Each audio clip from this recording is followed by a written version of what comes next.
नमस्कार, शाम के 6 बजने को हैं। आप देख रहे हैं आज तक। मैं हूं आपके साथ चित्रा त्रिपाठी। साल 2020 के आखिरी हल्ला बोल में आप सभी का स्वागत है, जहां आज 10वीं और 12वीं की बोर्ड परीक्षा को लेकर बड़ी बहस होगी। जी हां, बस कुछ ही देर में देश के शिक्षा मंत्री रमेश पोखरियाल निशंक ये बताने वाले हैं कि बोर्ड की परीक्षाएं किन तारीखों को होंगी। सरकार का दावा है कि वो ऑफलाइन परीक्षा के लिए पूरी तरह से तैयार है, लेकिन सवाल है कि क्या परीक्षा देने वाले करीब 30 लाख छात्र दावे पर भरोसा करेंगे। यकीनन कोरोना काल में सरकार के लिए यह एक बड़ी चुनौती रहने वाली है। यह रिपोर्ट देखिए, उसके बाद इसी पर चर्चा की शुरुआत करेंगे।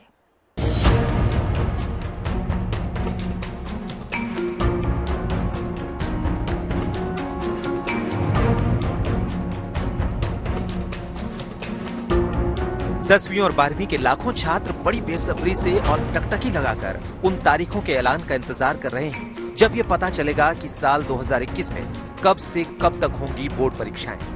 सरकार और शिक्षा मंत्रालय ने ये तो तय कर लिया है कि 10वीं और 12वीं की परीक्षाएं ऑनलाइन नहीं बल्कि ऑफलाइन होंगी, यानी परीक्षा लिखित में देनी होंगी। बस अब देश के शिक्षा मंत्री रमेश पोखरियाल निशंक ये बताने वाले हैं कि इसका श्री गणेश कब होगा। हालांकि आज तक से एक्सक्लूसिव इंटरव्यू में निशंक पहले ही शिक्षा मंत्रालय की तैयारियों का रोड मैप समझा चुके हैं। मास्क पहनकर के परीक्षाओं को दिया है क्योंकि वह अपनी सुरक्षा अपने हाथ पर है। ये जबरदस्ती नहीं बल्कि स्वतःस्फूर्त होना है, क्योंकि हम जब पूरी भीड़ में रहेंगे, दूर जाएंगे, थोड़ा सा सुरक्षा की दृष्टि से अपने दूरियां भी बना करके रखेंगे और मास्क भी पहनेंगे तो इस सुरक्षा की दृष्टि से बहुत ही जरूरी होगा। सुरक्षा आपके अपने हाथ पर है। देखिए, बोर्ड की परीक्षाओं को लेकर के जो तैयारी की बात है, क्योंकि वो जो पाठ्यक्रम है उसको पाठ्यक्रम जितना जो शैक्षणिक कैलेंडर दिया है वो कैसे करके पूरा हो, एक तो इसकी बात की चिंता है और उस पर लगातार एनसीईआरटी और जो भी हमारी बड़ी शीर्ष संस्थाएं हैं वो लगातार समीक्षा कर रही हैं। शिक्षण संस्थान कब खुलेंगे तो किस तरीके से वो गाइडलाइनों का पालन करेंगे, क्योंकि हमारे सामने छात्र की सुरक्षा पहले है और उसके बाद शिक्षा है। जैसे ही स्थिति सामान्य होगी, जहां जहां हो रही है वहां वो स्कूल क्रमबद्ध खुलते चले जाएंगे। अभी जो परिस्थितियां आएंगी उस परिस्थितियों को देखते हुए जो भी निर्णय लेने पड़ेंगे हम समय समय पर निर्णय लेंगे, लेकिन हम पूरी तैयारी में हैं। परिस्थिति जन्य निर्णय हम पीछे भी लिया है। हमने बच्चों से संवाद किया, अभिभावकों से संवाद किया, अध्यापकों से संवाद किया। केंद्रीय शिक्षा मंत्री का दावा है कि न सिर्फ सरकार बोर्ड परीक्षा आयोजित करने के लिए पूरी तरह तैयार है, बल्कि परीक्षा देने वाले लाखों छात्रों की तैयारी भी नए तरीकों की मदद से पुख्ता है। कोरोना महामारी की वजह से ये भी तय हो चुका है कि एग्जाम फरवरी के बाद ही कराए जाएंगे। 10वीं और 12वीं बोर्ड की परीक्षाओं की तारीखों की घोषणा के बाद सीबीएसई बोर्ड की अभिभावकों के प्रति बहुत आभारी हूं कि जब पूरी दुनिया एक एक वर्ष पीछे अपने पाठ्यक्रमों को ले गई, अपने सत्र को ले गई, ऐसे अवसर पर हमने अपने बच्चों का साल खराब नहीं होने दिया और बहुत सक्रियता, सजगता और सुरक्षा को साथ लेकर के हम लोगों ने परीक्षाएं भी कराई हैं और एक वर्ष पूरी तरीके से बचाया है बच्चों का। और छात्रों ने भी जिस मनोबल से काम किया है और बड़े धैर्य के साथ, पूरी ताकत के साथ जिस ढंग से परीक्षा दी है, ये निश्चित रूप में पूरी दुनिया में एक अपने आप में बहुत अद्भुत उदाहरण है। क्योंकि इस देश का यदि सामर्थ्य देखा जाए तो 1000 से अधिक विश्वविद्यालय हैं और 45-50 हजार डिग्री कॉलेज हैं, जहां 1 करोड़ 10 लाख अध्यापक हों और जहां 15-16 लाख स्कूल हों और छात्र छात्राओं की टोटल संख्या यदि देखें तो मैं बार बार कहता हूं कि अमेरिका की कुल जनसंख्या से भी अधिक 33 करोड़ हमारे छात्र छात्राएं हों और जो दुनिया का सबसे बड़ा लोकतांत्रिक देश हिंदुस्तान और कोविड की इस महामारी के संकट में भी पूरी ताकत के साथ हमारे देश के यशस्वी प्रधानमंत्री जी के यशस्वी नेतृत्व में जिस तरीके से हर चुनौती का मुकाबला देश के लोगों ने किया, तो मेरे छात्र छात्राओं आप भी पीछे नहीं रहे, मेरे अभिभावक भी पीछे नहीं रहे हैं और मेरे अध्यापक तो योद्धा बन करके सामने रहे हैं। तो मैं समझता हूं कि हमने बच्चों को इस बीच ऑनलाइन पढ़ाया भी है, उनकी परीक्षाएं भी करवाई हैं, रिजल्ट भी दिया और अब हम आगे की इस सत्र की तैयारियों में जुटे हुए हैं। और डिजिटल इंडिया जो हमारे देश के प्रधानमंत्री का विजन था, इस कोरोना काल ने उस विजन को क्रियान्वित किया धरती पर। मैं समझता हूं कि 33 करोड़ छात्र छात्राओं को ऑनलाइन पर लाना दुनिया सोच भी नहीं सकती है।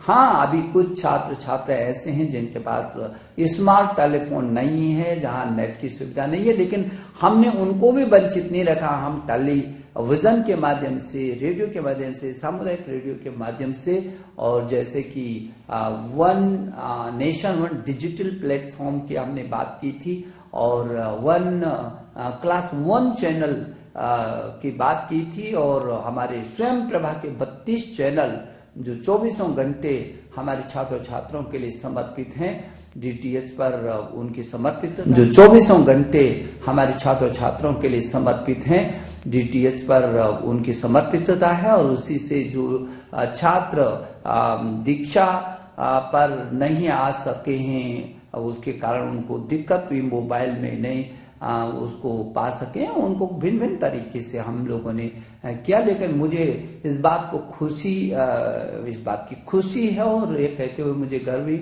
महसूस होता है कि हिंदुस्तान की शैक्षणिक जो गतिविधियां हैं वो पूरी ताकत के साथ खड़ी रही हैं, चरमराई नहीं है। हाँ, कभी हमने पाठ्यक्रम को कम किया, लगातार हम शैक्षणिक कैलेंडर को जारी करते रहे, हम छात्रों से सीधा संवाद करते रहे, हम अभिभावकों से संवाद करते रहे, हम अध्यापकों से, अब सबसे हम संवाद करते रहे और जो भी कठिनाई आई हमने मिलकर के उसका समाधान किया। और मैं अपने अधिकारियों के प्रति भी मंत्रालय के कि 24 घंटे में से 20-20 घंटा 18-18 घंटे रात और दिन काम करके, और जिस तरीके से मेरे देश के 33 करोड़ छात्रों में से 25 करोड़ तक ऑनलाइन पर लाने में सफलता प्राप्त की, दुनिया का अद्भुत उदाहरण है। और हमने जेईई और नीट की भी परीक्षाओं को कराया और बहुत सुरक्षित तरीके से नीट भी दुनिया की सबसे बड़ी इस कोरोना काल की परीक्षा थी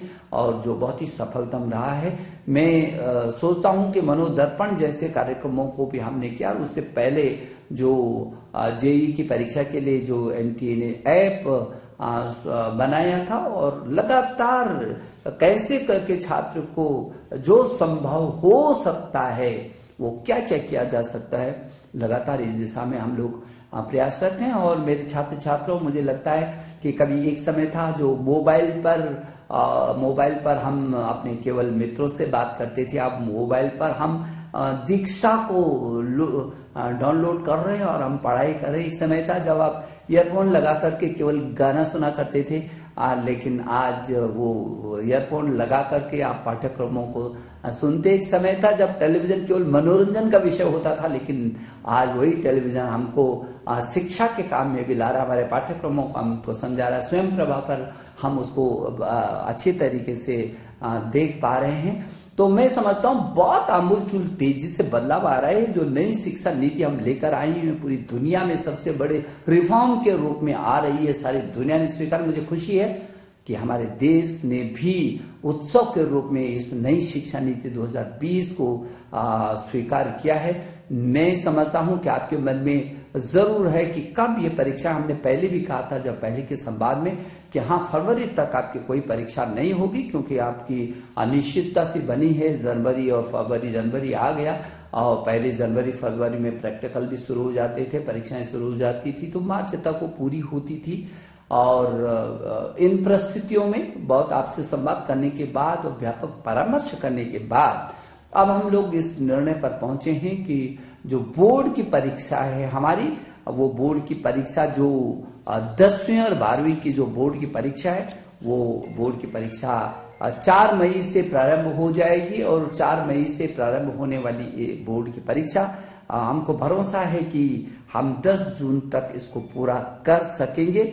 और समय पर ही हम लोग कोशिश करेंगे कि हम समय पर उसके बाद कॉपियों का निरीक्षण कराएंगे और समय पर आपका रिजल्ट भी हम तैयार करके करना चाहेंगे। और परिणामों को घोषणा 15 जुलाई तक कर देनी चाहिए।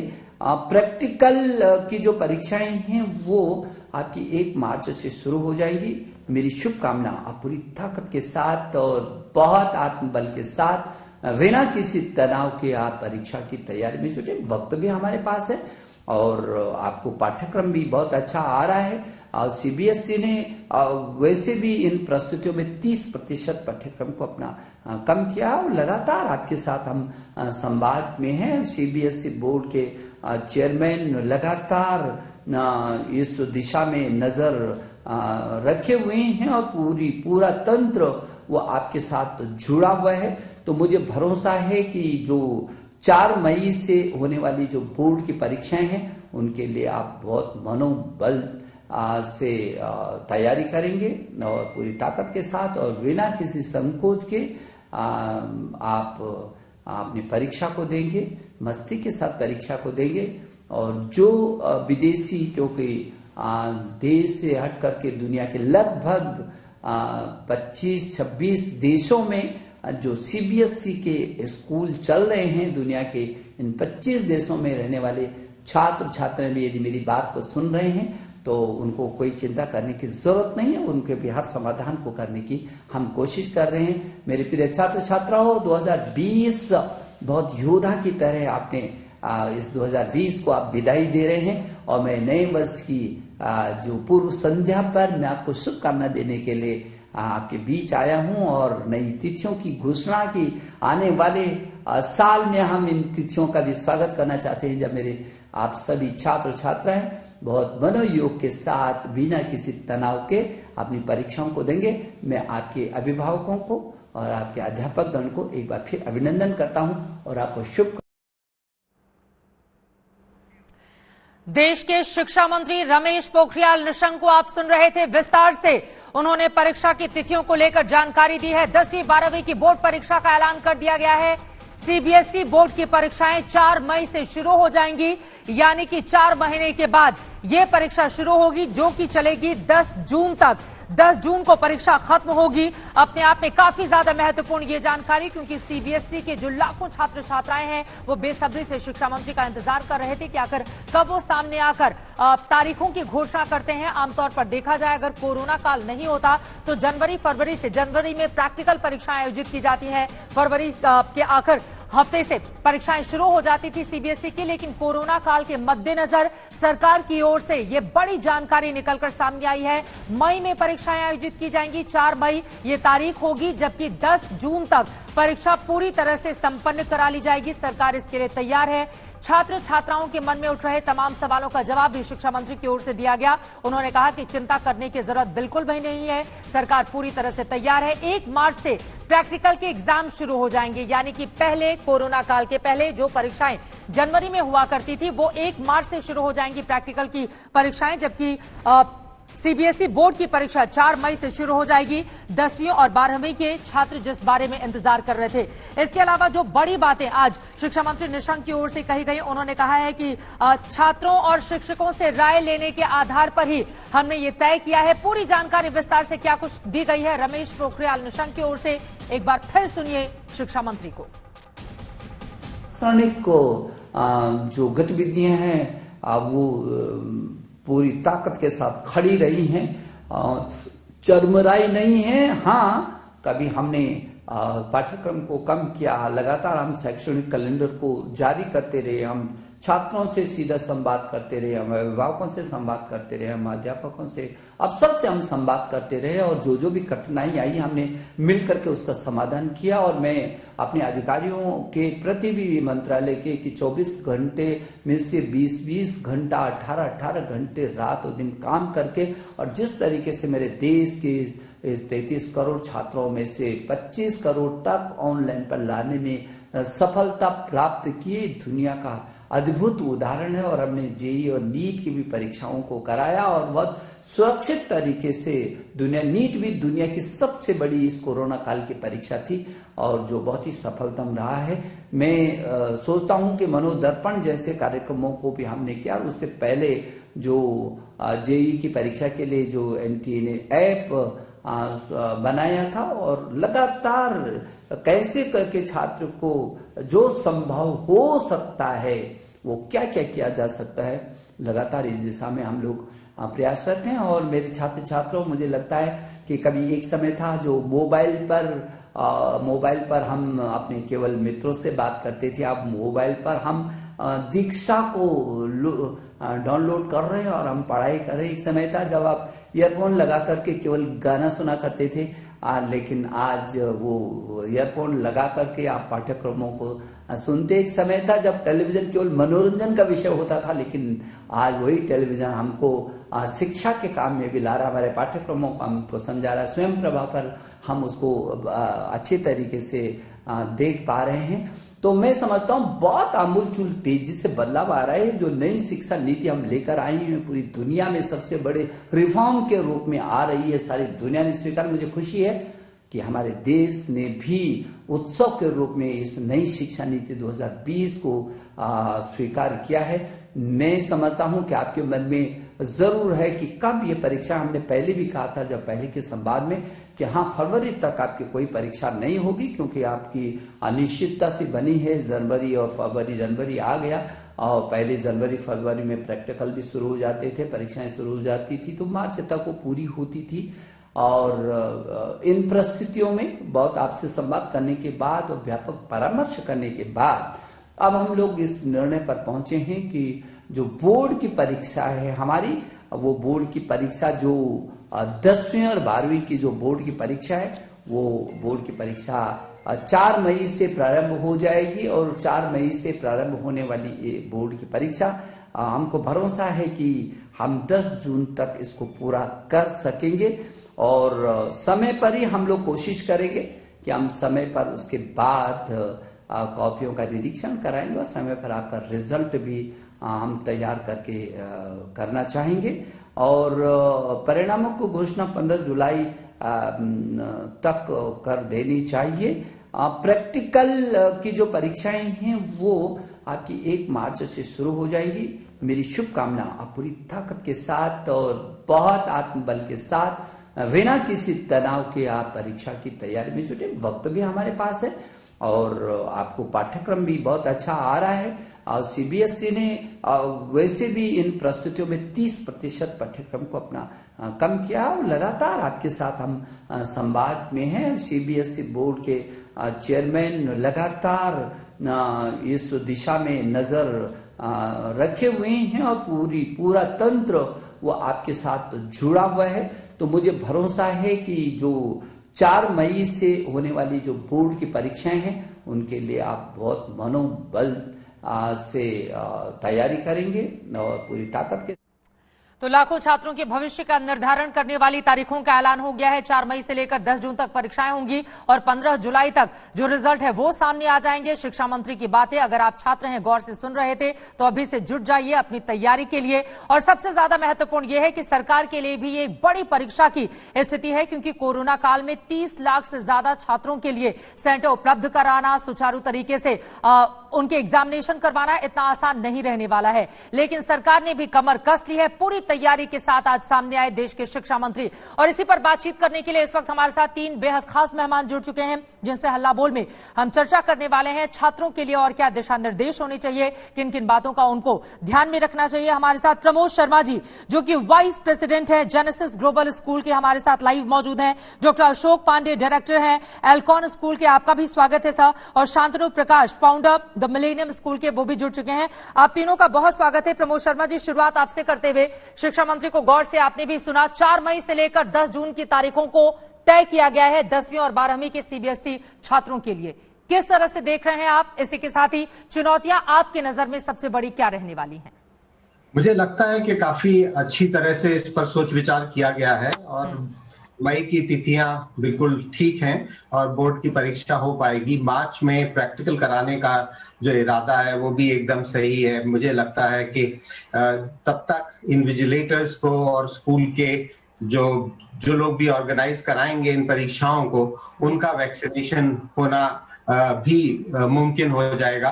तो ये सब कुछ इस बात पर मुनस्सर है कि हम कितनी इफेक्टिवली वैक्सीनेशन करा सकेंगे। मुझे पक्का विश्वास है कि भारत सरकार इस पूरे प्रयत्न में सफल होगी।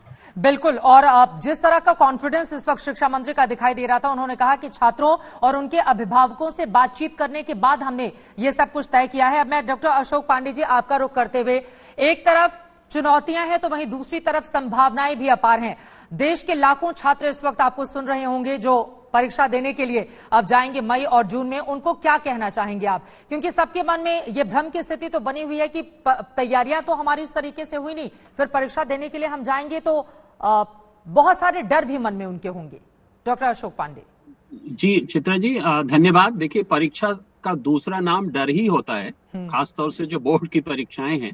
लेकिन सबसे पहले मैं माननीय शिक्षा मंत्री जी को बधाई देना चाहूंगा कि बच्चों और अभिभावकों की बात को उन्होंने सुना और उसके अनुसार जो ये तिथि की घोषणा की है उन्होंने, मेरे ख्याल में बहुत ही समुचित है और काफी इससे समय मिलेगा। अब मेरी सिर्फ एक चीज है, आप जो कह रही हैं उसके संदर्भ में, कि अब कुछ दिनों के बाद बच्चों को पूरी गाइडलाइंस के साथ, पूरी बचाव के साथ वो विद्यालय में आए, क्योंकि परीक्षा के पहले शिक्षकों का, विद्यार्थियों का मिलना बड़ा आवश्यक होता है। बिल्कुल। उनके कई डाउट्स होंगे, उनकी रिमेडियल क्लासेस होंगी, परीक्षा देने के अभ्यास कराए जाते हैं। तो इसके लिए अब बड़ा आवश्यक है, मैं पहले से भी ये कह रहा था कि जब भी परीक्षा हो उसके पहले 8-9 हफ्ते का समय मिलना चाहिए, जिसमें शिक्षक और विद्यार्थी एक साथ हों और एक दूसरे के साथ मिलकर वो परीक्षा की तैयारी कर सकें। मतलब आप कह रहे हैं कि अगर ऐसा होता है तो इसके जरिए एक आत्मविश्वास भी छात्रों के भीतर डेवलप होगा, आप ये कहना चाह रहे हैं? जी हाँ, बिल्कुल यही मेरा मतलब है। ये अपने आप में काफी ज्यादा महत्वपूर्ण है और हो सकता है आगे आने वाले वक्त में सरकार की ओर से इस बारे में कुछ फैसला भी लिया जाए। शांतनु जी, अब मैं आपका रुख करते हुए, आप किस तरह की संभावनाएं देख रहे हैं? और इसके साथ ही छात्रों के लिए परीक्षा की घड़ी है तो सरकार के लिए भी परीक्षा की घड़ी है, क्योंकि 30 लाख छात्रों को सेंटर पे ले जाके परीक्षा करवाना इतना आसान नहीं रहने वाला है। चुनौतियां और संभावनाएं, अगर दोनों पर आप प्रकाश डाल पाए।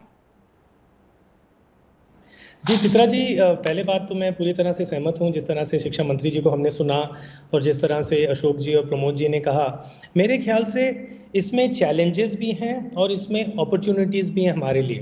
पहली बात तो आप ये देख रहे हैं कि पूरे विश्व में जिस तरह से कोविड का सामना इंडिया ने किया है, नंबर 1, और दूसरी तरह से किस तरह का हमने ऑनलाइन एजुकेशन में जो ट्रांसफॉर्मेशन इमीडिएटली हम लेके आए हैं, ये अद्भुत है, दुनिया में कभी नहीं हुआ है ये। और कई महीनों से जितने भी स्कूल हैं वो अपनी तैयारी कर रहे हैं, अपने स्टैंडर्ड ऑपरेटिंग प्रोसेसेस बना रहे हैं, अपने ड्राई रन कर रहे हैं, अपने रिहर्सल कर रहे हैं कि जब स्कूल खुलेगा और जब परीक्षा होगी तो किन किन चीज़ों का ध्यान रखना पड़ेगा। ये भी आपको पता है कि अलग अलग स्टेट्स में जो स्टेट लेवल इंस्पेक्शन कमेटीज हैं वो बन गई हैं, सरकार स्कूलों का निरीक्षण कर रहे हैं और बड़ा ही एक सिस्टमैटिक तरीके से ये पूरी प्लानिंग हो रही है। और जेईई और नीट के एग्जाम्स हो चुके हैं, तो मेरे ख्याल से कोई इसमें हमारे को कोई संकोच नहीं होना चाहिए कि अगर ये अब एग्जाम्स होंगे तो इसमें कोई भी ऐसा इशू आने वाला है। सबसे इंपॉर्टेंट चीज अगर मैं ये कहूं कि घर बैठे बैठे स्टूडेंट्स भी बहुत उत्सुक हैं कि वो स्कूल जाएं, और मैं अशोक जी की बात से पूरा सहमत हूं कि अब 9 to 12 तक तो स्कूल ओपन हो चुके हैं, कई स्कूल खुल भी चुके हैं, स्टूडेंट्स आ भी रहे हैं स्कूलों में। तो एक तरह से जो फेमिलियरिटी है और जो डर है कोविड का, वैक्सीन आने के बाद तो ये काफी हद तक मेरे ख्याल से ये वैसे ही खत्म हो जाएगा। बोर्ड परीक्षा पर सरकार की परीक्षा का वक्त आ गया है, लेकिन परीक्षा छात्रों के लिए भी है, क्योंकि 30 लाख से ज्यादा छात्र परीक्षा में बैठेंगे। 4 मई से लेकर 10 जून तक परीक्षाएं आयोजित की जाएंगी। सरकार ने इसके लिए कमर कस ली है और इसी पर लगातार चर्चा में देश के 3 जाने माने नाम इस वक्त हमारे साथ शामिल हैं, जिनके साथ हम चर्चा को आगे बढ़ा रहे हैं। प्रमोद शर्मा जी, अब सीधे आपका रुख करते हुए, डूज एंड डोंट्स क्या होने चाहिए, छात्र क्या करें और क्या नहीं करें? क्योंकि पहले इसके हमने देखा है कि जनवरी से परीक्षाएं शुरू हो जाती थी, प्रैक्टिकल फरवरी, उसके बाद आगे के एग्जाम्स होते थे, लेकिन अब इसको मार्च में शिफ्ट किया गया है और परीक्षाएं मई और जून में, यानी कि छात्रों के पास एक अच्छा वक्त है। ऐसे में क्या सलाह देना चाहेंगे आप तमाम छात्रों को जो आपको सुन रहे हैं?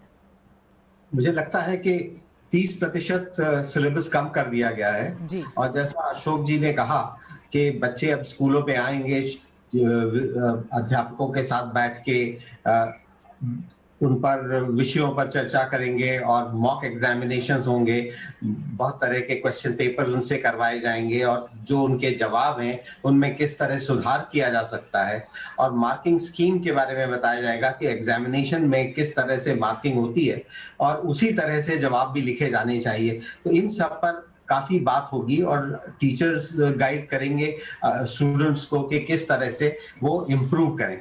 मेरा ये भी सुझाव है कि जो कुछ स्टूडेंट्स तो बहुत अच्छा करेंगे और बहुत अच्छा पढ़ने में हैं, जो बहुत अच्छा पढ़ने में नहीं है वो 30% की जगह जो बाकी बचा हुआ सिलेबस है उसमें से भी 70 और 80% सिलेबस ही तैयार करें। जो मुश्किल पोर्शंस हैं उनको छोड़ दें और इन 70-80% में अगर बहुत अच्छी तैयारी करें तो उसमें काफी कुछ मार्क्स उनको मिलेंगे। उनको 60-65% मार्क्स 70% सिलेबस में आ जाते हैं।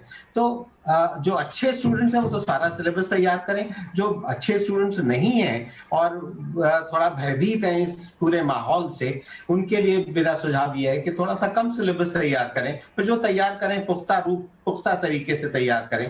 प्रैक्टिकल एग्जामिनेशन के बारे में एक सुझाव मेरा ये रहा है हमेशा से कि हम सारे लोग इस बात पर काफी वो करते हैं कि भाई क्यों हमारे यहाँ ओरिजिनल रिसर्च नहीं होती, क्यों इनोवेशन नहीं होते, क्यों पेटेंट्स नहीं आते इंडियन यूनिवर्सिटीज से, IIT से।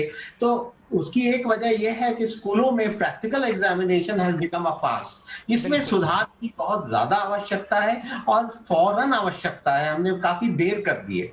और क्योंकि हर तरह के स्कूल CBSE में भी हैं जिसमें कुछ स्कूलों में तो बहुत अच्छी सुविधाएं हैं और प्रैक्टिकल एग्जामिनेशंस के लिए केमिकल्स वगैरह खरीदे जाते हैं। बिल्कुल। बहुत सारे ऐसे स्कूल हैं जिनमें सिर्फ नाम का होता है प्रैक्टिकल एग्जामिनेशन और सबको मार्क्स बांटे जाते हैं। बिल्कुल, बिल्कुल।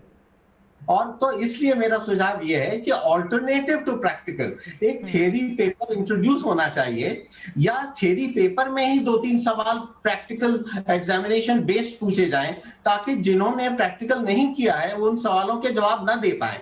ये आगे के जो सुधार हो सकते हैं CBSE में उनकी तरफ मेरा इशारा है कि जब तक ये नहीं होगा तब तक बहुत अच्छी साइंस टीचिंग हो पाना इस मुल्क में मुमकिन नहीं। ये महत्वपूर्ण बातें प्रमोद जी आपने कही हैं और इसी में मैं अपनी बात को जोड़ते हुए आगे बढ़ते हुए आपने कहा जो अच्छे हैं वो तो सब तैयार कर लेंगे और जो थोड़े कमजोर हैं वो भी अपनी तैयारी पूरी रखें, लेकिन छात्र खुद को सबसे अच्छा माने, खुद के भीतर एक आत्मविश्वास पैदा करें क्योंकि अभी 4 महीने का एक लंबा चौड़ा वक्त आपके पास है और नए साल को एक बड़ी चुनौती के तौर पर लीजिए कि नहीं मुझे तो सबसे ज्यादा और सबसे अच्छा नंबर लेकर आना है। अब सीधे डॉक्टर अशोक पांडे में आपका रुख करते हुए छात्रों को आप क्या सलाह देना चाहेंगे, खासतौर से जो पहली बार बोर्ड एग्जाम में 10th के जो छात्र शामिल होने जाएंगे उनके मन में डर होगा, एक तरफ कोरोना है, दूसरी तरफ पहली बार बोर्ड की परीक्षाएं देने के लिए वो जा रहे हैं, तो इस डर से अपने आप को दूर वो कैसे रखें, क्या करें?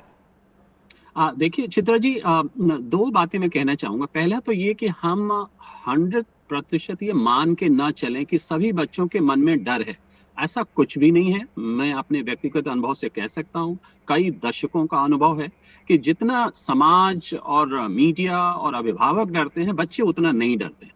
ये बात आपकी सही है कि आज का माहौल थोड़ा फर्क है, तो इसीलिए मेरा सुझाव ये है कि बच्चे अपनी मन स्थिति को ठीक बनाए रखें, अपने आत्मविश्वास को बनाए रखें, माँ बाप जो है उनके ऊपर बहुत सारी एक्सपेक्टेशंस न ला दें। जैसा कि प्रमोद जी इशारा कर रहे थे कि हम अगर आज की तारीख में अभिभावकों को बच्चों से ये नहीं बात करना है कि तुम्हारे इतने नंबर नहीं आएंगे तो तुम जिंदगी में कुछ कर नहीं सकोगे, ऐसा कुछ भी नहीं होना चाहिए। कंपैरिजन्स नहीं होने चाहिए कि तुम्हारे बड़े भाई बहन के इतने नंबर आए तुम क्या कर रहे हो, ये भी नहीं होना चाहिए। रिश्तेदारों के साथ क्या हो रहा है वो भी बात नहीं होनी चाहिए। लेकिन मैं अपनी बात को फिर से दोहरा रहा हूं कि जो रामबाण है चित्रा जी वो यही है कि जब वो अध्यापकों से मिलेंगे, क्योंकि जो लक्ष्य निर्धारण की बात प्रमोद जी कर रहे थे, वो लक्ष्य निर्धारण भी अध्यापकों के साथ ही हो पाएगा। वही ये तय करेंगे उनके एक डायग्नोस्टिक एनालिसिस के साथ, मॉक एग्जाम्स के साथ, कि किस बच्चे का लक्ष्य क्या होना चाहिए। तो इसलिए बच्चे अपनी आदतों में एक डिसिप्लिन ले आए, खाना पीना, सोना, उठना, फिजिकल एक्सरसाइज, मेडिटेशन, और परीक्षा को बहुत ही धैर्य के साथ। आप देखिए कितनी अच्छी बात है, एक 4 महीने का समय है और 4 महीने के समय में बहुत बड़ा बदलाव लाया जा सकता है अपनी प्रक्रिया में, अपनी तैयारी में, अपनी मनस्थिति में और अपने में। सब वक्त की कमी है। जल्दी से शांतनु प्रकाश जी, आपका रुख करते हुए आप क्या सलाह देना चाहेंगे, क्योंकि ऑनलाइन तैयारियां की गई, लेकिन अब ऑफलाइन यानी कि सेंटर में जाकर परीक्षाएं देनी है, तो छात्रों के मन में जो सवाल चल रहे हैं उस पर आपकी जवाब। एक तो चित्रा जी, मैं ये कहूँगा कि जो सबसे बड़ी अपॉर्चुनिटी छात्रों के सामने है, ये पैंडेमिक के टाइम जो ऑनलाइन शिक्षा पद्धति में जितना विकास हुआ है, तो अब ये ट्यूटर्स जो बच्चों को तैयारी करने में मदद करेंगे, वो ज़रूरी नहीं कि ट्यूटर उसी की लोकेलिटी में, उसी के आसपास, उसी शहर में भी हो। अब वो स्टूडेंट, इतने ऑनलाइन पोर्टल्स खुल गए हैं, उसके ज़रिए बेस्ट टू बेस्ट ट्यूटर्स, उसके बैक एंड कॉल पर एक बटन दबाने से आपको बेस्ट ट्यूटर मिल जाता है। तो इसका पूरा फायदा उठाएं। पैंडेमिक में पहले ऑनलाइन एजुकेशन चीज थी नहीं, आज कम से कम 20-25 ऐसे पोर्टल अवेलेबल हैं जिसमें बेस्ट टू बेस्ट तैयारी चीपेस्ट टू चीपेस्ट रेट्स में हो सकती है। तो ये भी मेरे ख्याल से बच्चों के लिए बहुत बड़ी एक अपॉर्चुनिटी है कि उसको यूज करें और अपने पेस से सीखें।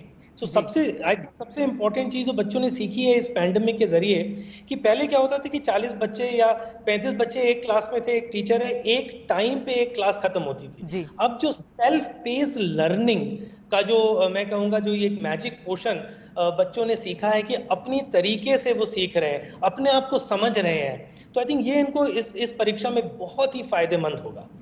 आप तीनों का बहुत शुक्रिया आज तक से जुड़ने के लिए और ये अहम जानकारी तमाम स्टूडेंट्स तक पहुंचाने के लिए, जिनके मन में इस वक्त बहुत सारे सवाल चल रहे हैं।